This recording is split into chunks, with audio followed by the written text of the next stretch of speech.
नमस्कार मंडळी, नवीन एका इंटरेस्टिंग व्हिडिओमध्ये सर्वांचं मनापासून स्वागत आहे। मित्रांनो, तुम्ही जर एखाद्या गावात राहत असाल आणि त्या गावामध्ये जर समजा तुमचं एखादं घर असेल आणि त्या घराच्या खालची जी जागा असते ही जागा कोणाची असा जर प्रश्न तुम्हाला विचारलं तर तुमच्याकडे उत्तर नसणार आहेत।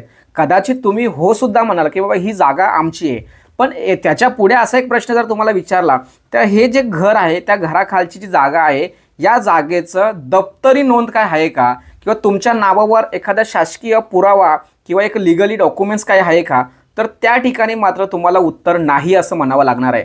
परंतु मित्रांनो, आपल्या वडिलोपार्जित ज्या जागेवरती आपलं घर आहे त्या घराची जागा ही आपली आहे हे कधी सांगणार, ज्यावेळेस त्या जागेसंदर्भात एखादा कागद तयार होणार आहे। या व्हिडिओमध्ये आपण राज्य सरकार तसेच केंद्र सरकारने एक नवीन योजना सुरू केली, स्वामित्व योजना। या स्वामित्व योजनेच्या अंतर्गत तुमच्या घराखालची जी जागा असते ही जागा तुमच्या नावावर होणार आहे। आता ही नेमकी योजना काय आहे, केंद्र सरकारने राज्य सरकारने ही योजना का सुरू केली, या योजनेच्यामुळे आपल्याला काय फायदा होऊ शकतो, नेमकं कोणत्या शर्ती आणि अटी या योजनेसंदर्भात महाराष्ट्र राज्य केंद्र सरकार यांनी आखलेले आहेत, याविषयी A to Z माहिती आपण या व्हिडिओमध्ये जाणून घेणार आहोत। व्हिडिओला सुरुवात करण्यापूर्वी चॅनलवरती जर नवीन असाल तर कृपा करा चॅनलला सबस्क्राइब करा। अशाच महत्त्वपूर्ण अपडेट या चॅनलवरती येत असतात। चला तर मित्रांनो, व्हिडिओला सुरुवात करूया।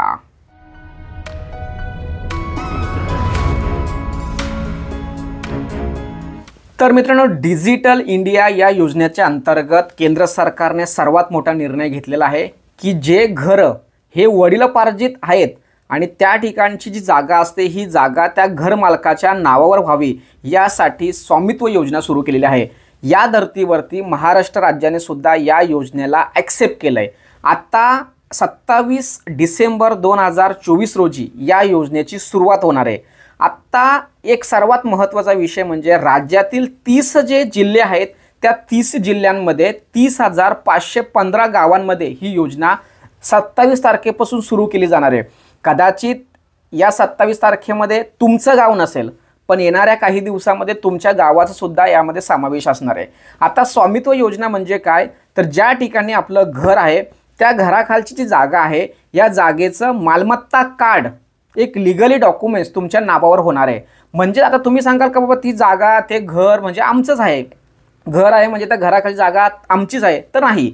आता तुम्ही एक लक्षात ठेवा, तुमच्या नावावरती घरपट्टी असेल, लाईट बिल असेल, तर घरपट्टी आणि लाईट बिल ही तुमच्या घराची नोंदणीकृत डॉक्युमेंट समजलं जाणार आहे, त्या जागेचं नाही आहे। त्यामुळे ग्रामीण भागामध्ये ती जागा माझी किंवा माझ्या आजोबाची जागा आहे त्यामुळे ही जागा माझी असे वाद निर्माण होतात आणि या वादाला कुठेतरी खंड व्हावा, हे वाद कुठेतरी थांबावं यासाठी केंद्र सरकारने राज्य सरकारने स्वामित्व योजना सुरू केलेली आहे। आता या योजनेअंतर्गत सर्वात अगोदर त्या घराच्या आजूबाजूला जेवढी जागा आहे त्या जागेची मोजमाप केली जाणार आहे आणि मोजमाप केल्यानंतर त्या व्यक्तीच्या नावावरती मालमत्ता कार्ड म्हणून एक लीगली डॉक्युमेंट्स त्याला दिलं जाणार आहे। त्याची नोंद ही ग्रामपंचायतच्या दप्तरी केली जाणार आहे। त्या दप्तरामुळे आपल्याला आपली नोंद ही लीगली स्वरूपात आहे हे कळणार आहे। मित्रांनो, आपण काय करतोय, आपल्या घराची कर पावती भरतो, टॅक्स भरतो, परंतु मित्रांनो यापुढे मात्र आपल्याला त्या जागेचा सुद्धा कर भरावा लागणार आहे।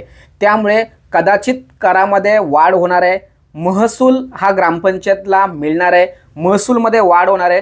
परंतु मित्रांनो, एखाद्या व्यक्तीला व्यवसाय सुरू करायचा असेल किंवा एखाद्या घरातील विद्यार्थ्याला शिक्षण घ्यायचं असेल तर त्याला पैशाची गरज असते आणि ही पैशाची गरज या मालमत्ता कार्डने भागू शकते। आता तुम्ही सांगाल कसं, जर समजा तुमच्या नावावर जर जागा असेल तर जी जागा बँकेमध्ये तुम्ही गहाण ठेवू शकता आणि बँकेतून तुम्ही कर्ज घेऊ शकता व्यवसायासाठी किंवा शिक्षणासाठी।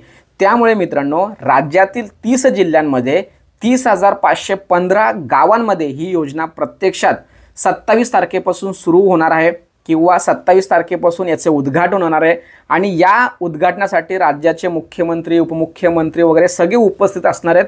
त्यामुळे मित्रांनो, गावागावामध्ये भावकीमध्ये जे वाद असतात जागा जमिनीवरून ते कुठेतरी मिटले जाणार आहेत। आता समजा आपलं गाव असेल, आपण त्या जागेला गावठाण जागा असे सुद्धा म्हणतो, परंतु ही गावठाण जागा आपली आहे असं आपण सांगूच शकत नाही। तुम्ही कुठेही घर बांधू शकता। आता आपल्या गावागावामध्ये वडिलोपार्जित जागा आपण काबीज केले असते, त्यामुळे वडिलोपार्जित जागा आपल्या मुलाला किंवा नातू पंतूला याला मिळते, परंतु मित्रांनो खऱ्या अर्थाने ती लीगली जागा त्यांची होत नसते। तर हे सर्वांच्या निदर्शन आणून देण्यासाठी स्वामित्व योजना सुरू केली, जेणेकरून ही जागा त्या व्यक्तीची व्हावी यासाठी केंद्र सरकार, राज्य सरकार अग्रेसर आहे आणि त्या संदर्भात ही योजना सुरू केलेली आहे. मित्रांनो, या योजनेचा फायदा आपण जाणून घेतला.